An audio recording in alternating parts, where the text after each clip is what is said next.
খুশির খবর খুশির খবর খুশির খবর। এই যে বন্ধুরা দেখুন, আমার পদ্ম গাছে পদ্ম ফুল ফুটেছে। আর তার সাথে কি হয়েছে দেখুন, এই যে চলুন সামনে, এই দেখুন সাদা পুঁই শাক। এই সাদা পুঁই শাকটা খেতে কিন্তু আমার দারুণ লাগে।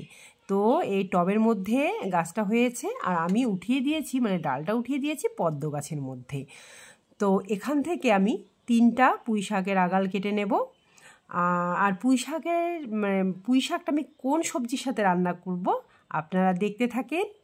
তো দেখুন, এই যে বেশি কাটবো না, 3টা ডাঁটি কেটে নেব। আর বলুন তো, নিজের হাতের লাগানো সবজি খেতে কার না ভালো লাগে? হ্যাঁ, এটা কিন্তু খুশিরই খবর, মানে আমার কাছে খুশির খবর। আপনাদের কাছে কি জানি না, তো আমার কাছে ভীষণ খুশি, মানে খুশির খবর। আমি নিজে হাতে লাগিয়েছি, সেটাই আমি খাবো। আমার মানে কি বলবো, খুবই আনন্দ লাগছে। এর আগে আমি চাল কুমড়া গাছ লাগিয়েছি, মিষ্টি কুমড়া গাছ হয়েছে, এই যে পুঁই শাকও হয়েছে। তো এই পুঁই শাকটা আমরা কী দিয়ে খাবো বলুন তো? আমার গাছের এই যে মিষ্টি কুমড়াটা হয়েছিল, সেটা কিছুটা খেয়ে নিয়েছিলাম আর কিছুটা রেখেছি এই পুঁই শাকের সাথে খাবো বলে। তো আজকে এই যে পুঁই শাক আর মিষ্টি কুমড়াটা কেটে নিয়েছি, আর একটা বেগুন আমি এর মধ্যে দিয়ে দিয়েছি। আর এদিকে দেখুন, সকাল সকাল ভাত বসিয়ে দিয়েছি, এদিকে ভাত আর এদিকে মূলো আর মুসুর ডালটা আমি বসিয়ে দিয়েছি। আর দেখুন, ঘুম থেকে উঠেই ব্রাশ করতে করতেই কিন্তু আমি চলে গেছিলাম পুঁই শাক কাটতে। হ্যাঁ, এদিকে আমি কড়াইয়ের মধ্যে তেল দিয়ে দিলাম, দিয়ে তেলটা যখন গরম হয়ে গেছে 5 ফোড়ন দিয়ে দিলাম। এখানে আমি 3-4টার মতো শুকনো লঙ্কা দিয়ে দিলাম, 2টো তেজপাতা ফোড়নে দিয়ে দিলাম, আর কিছুটা আমি চেরা কাঁচা লঙ্কা এর মধ্যে দিয়ে দেবো। রসুন দিলে টেস্টটা আর খুব ভালো হতো। তো রসুন ছিল, কিন্তু আমি ভুলে গেছিলাম মানে রসুনটা দিতে। তো কোনো ব্যাপার না, আসল কথা কি বলুন তো, রসুনের প্রচণ্ড দাম, সেজন্যই দেইনি। তো এই যে সবজিটা আমি দিয়ে দিলাম, এর মধ্যে একটা বেগুন, একটা আলু আর মিষ্টি কুমড়াটা দিয়ে দিয়েছি আমি।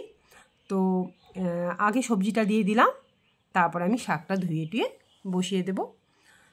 তো এই যে পাশে কিন্তু আমি আর একটাও মানে নাড়ানাড়ি করছিলাম, ওখানে মূলো পাতা ভাজছিলাম, ওটা বসিয়ে দিয়েছি। আর এখানে এই যে 1 চামচের মতো আমি হলুদটা দিয়ে দিলাম।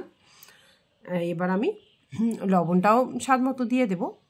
তো লবণটা আমার একটু কম হয়েছিল, আর একটু দিলে হয়তো ভালো হতো।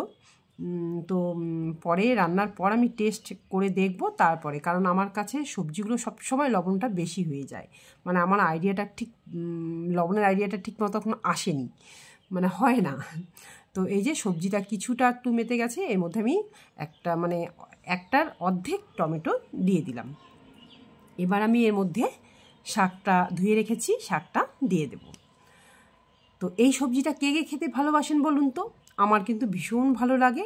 তো মিষ্টি কুমড়াটা যদি আরও পাকা হতো, এই সবজিটা কিন্তু আরও টেস্ট হতো। তবে কোনো ব্যাপার না, কারণ এটা আমার গাছের মিষ্টি কুমড়ো, যেমনই হোক খেতে কিন্তু দারুণ লাগবে। হ্যাঁ, কারণ এখানে কোনো সার নেই, আমি কোনো ওষুধ দেইনি, এমনি হয়েছে। তো এই যে এইদিকে আমি আমার মেয়ে রুটি নিয়ে যাবে, তার জন্য আমি একটু রুটি মাখছিলাম। তো আমার বরকে বলছিলাম যে তরকারিটা একটু ঘেটে দাও। তো ও এসে তরকারিটা একটু নাড়ানাড়ি করছে। তো এই যে ঢাকনাটা উঠিয়ে দিল, দিয়ে একটু নাড়ানাড়ি করছিল।